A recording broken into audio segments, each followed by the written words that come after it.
Welcome children. So let's discuss chapter 10, the Deccan Plateau.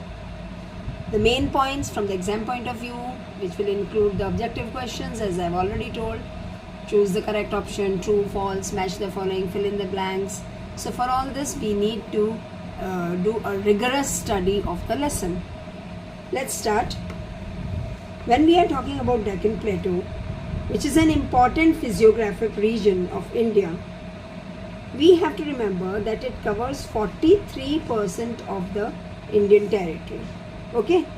Now, if we talk about the location, it lies between the western and the eastern Ghat, and it covers at least 8 Indian states. Now, which are these 8 Indian states?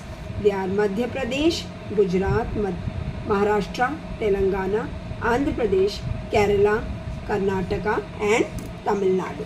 So, we must know which Indian states is Deccan Plateau covering. Now this, if we look at the map carefully, you see this brown area. This is all the Deccan Plateau area. Okay. Now, let us see what are the salient features of Deccan Plateau. We know that it lies to the south of the Satpura mountain range and its extension is up to Kanyakumari.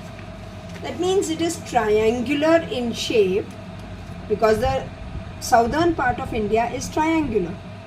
And Deccan Plateau, do you know children, we have to also focus that it is made up of crystalline rocks. Okay, the northwestern part of the plateau is made up of, this is the north, so the north, and this is the west. So the northwestern part of the plateau is made up of igneous rocks of the volcanic origin. Now western part of the plateau runs parallel to the Western Ghats, and this area is called the Sahyadri. Along the Kerala and Tamil Nadu borders, here they are known as the Annamalai and Cardamom Hills. Okay, the Annamalai is the highest peak in the south, and it is also known as the Everest of the south. So they can give you a question, which peak of the Sahyadri is called the Everest of the south. Now on the eastern side, the plateau runs parallel to the Eastern Ghats. Okay. Now Eastern Ghats are a group of uneven hills. Okay. So they are also known as the Malayadris. And Mahendragiri is the highest peak of the Eastern Ghats. Okay. Let's see which rivers flow in this area. Mahanadi, Godavari, Krishna and Kaveri. They are the major rivers. Now, they are flowing from, this is west,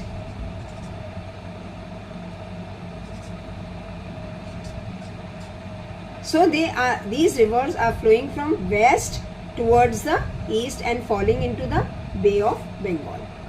Whereas Tapti and Narmada are the two rivers that flow from east to west and fall into the Arabian Sea. Okay. Now, the part of the plateau towards the north is called the Central Highlands. This is another salient feature of Deccan Plateau. And the northeastern part is called the Chota Nagpur Plateau. So that we have to remember that the western part, this is the southern part. Here is our plateau area. If we draw the directions north, south, west and east, then I have told you that the western part of the plateau, this area, is called the Malwa Plateau, and the northeastern part, this side, is the Chota Nagpur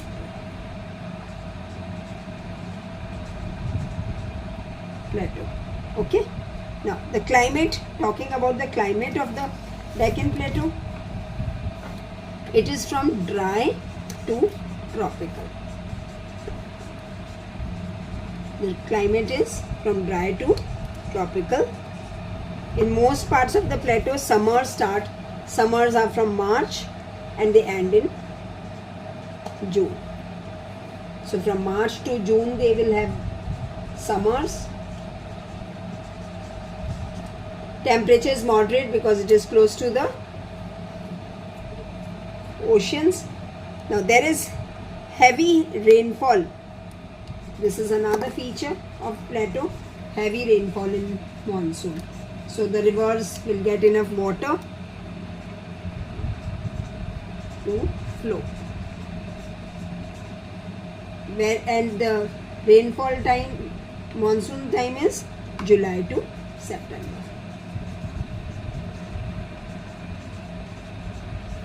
Right?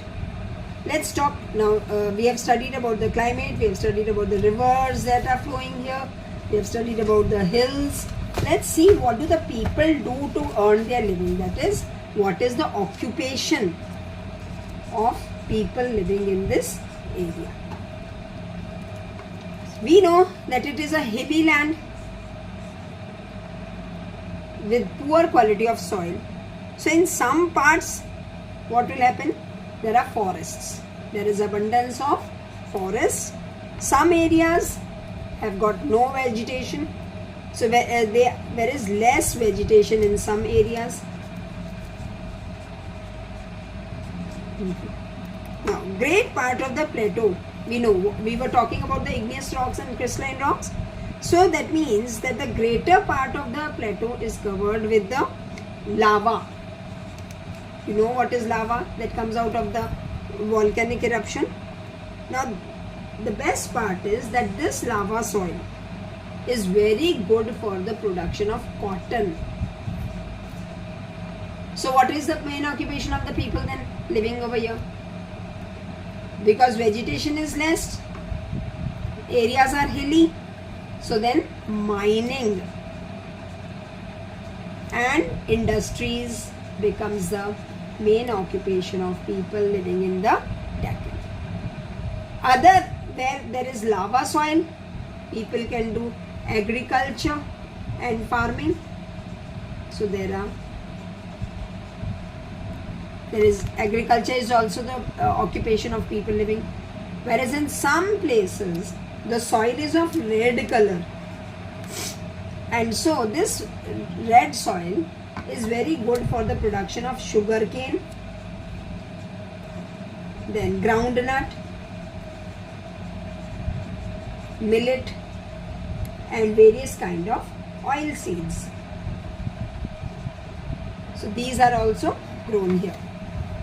So now mining industries, production of cotton, agriculture, farming, and then production of sugar cane, groundnut, millet, oil seeds. This becomes the source of income for people living in the Deccan Plateau. That is the occupation of people living here. Let us see what is the significance of Deccan Plateau to India. Now, great variety of mineral resources are found, because we know we have already discussed that mining is one of the occupation. So what type of mining is happening here? There are huge deposits of ore, then manganese. These are all the metals. They are dug out in the raw form, then they are cleaned, and then they are used for deriving metal from that. So bauxite, chromium, mica. See, these are the different metals that are extracted, taken out, dug out from the soil. Now it is actually a home to the 3/4 of coal reserves. This is another very good feature of Deccan Plateau. Now, gold, chromium and porcelain is another huge deposits of these metals is also found. The rocks of Madhya Pradesh are famous for the sandstone, marble, limestone, slate, shale, diamond. So see, so many valuable precious stones are also found here. Now we had already discussed about the lava rich soil that was good in production of cotton. Red soil I had already told for sugarcane, cotton, coffee, rubber, millets, etc. Now slopes of the Western Ghats have thick covers of teak wood. We had discussed that there are forests. So teak wood and evergreen forests are a feature of Deccan Plateau. And also one very important thing is the rich history and heritage of Deccan Plateau. There are caves of Badami, and the city of Hyderabad, you know, is very famous. Then the ancient towns of Hampi and the lush green Ooty as a hill station. Then the forts of Bijapur, Ajanta Ellora caves. They are also famous important tourist places. So tourism is one again occupation. Now, city of Bengaluru, you know, it is a hub for the information technology and it is also known as the Silicon Valley of India. Okay, now we come to the end of this lesson. The state of Tamil Nadu has the privilege of having the second largest beach of the world. This is another good. And what is the name of that beach? The Marina Beach. So children, I have revised this lesson. Now I think it is easy for you to do the back exercise and the question answers. Thank you. And bye. don't forget to like and subscribe.